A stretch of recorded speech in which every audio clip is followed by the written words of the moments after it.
perfect craftsmanship. You know how Jesus was a carpenter, right? And there are people on the other side of this fence, and they are cutting wood, doing carpentry, right, essentially. And that's the energy you have been pouring. Your greatest investment has been you. It's been in you. There has been a perfection. It's almost like things are becoming perfected. You are learning how to perfect your work, internal, external, right? There is this intentional focus within your ability to kind of recognize here how, like, the mental strengthening that you've been through, right? Maybe there are certain things that really took a toll on your mental health for a long period of time, but your ability to continue to endure life and continue to show up to life in all of the ways you felt like you didn't have a choice but to continue to show up to life, right? While you were going through that, like, mental toll, you got extremely skilled within, I'm seeing like kind of the Page of Swords energy, this mental sharpness, right? That when life kind of settled down, you still had this ability to have this attention to detail without really trying, because you went through such a trying time that it just sharpened your mind so much.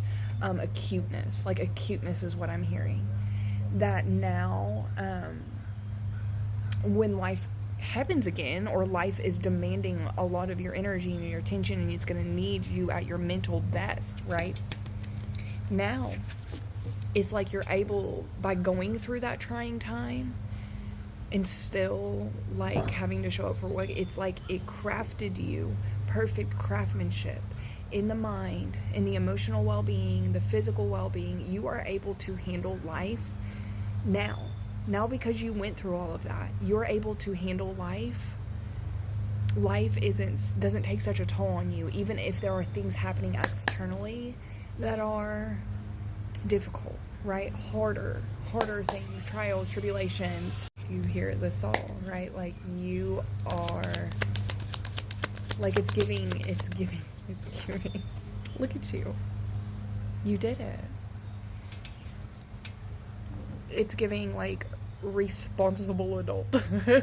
And maybe you're the kind that couldn't grow up, or didn't grow up, or like Peter Pan, like, you wanted to just run away, like, and now, like, life has kind of sunk in, and it's like, okay, I still gotta be a grown up. It's this responsibility, this duty, this energy of, okay, I gotta take care of some things, some people, right? And you gotta be able to be at your best while you're doing these things.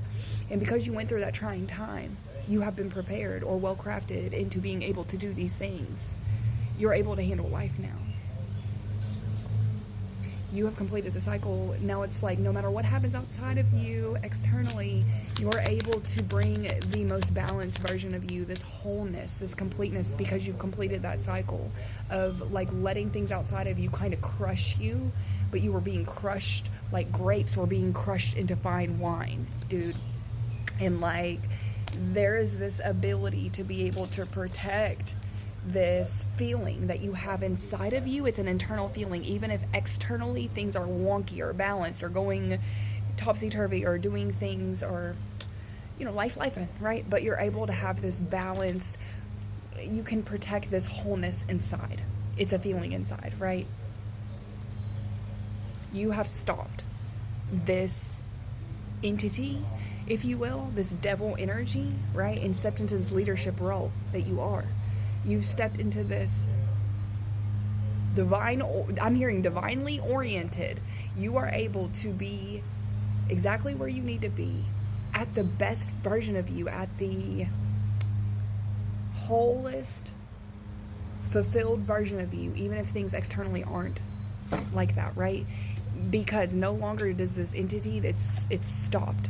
It from being able to weasel its way in your mind and tell you, even if you're dealing with rather harsh conditions externally, it cannot tell you, oh, you need to worry, or you need to freak out, or you need to like be mentally anxious. You are anxious for nothing now.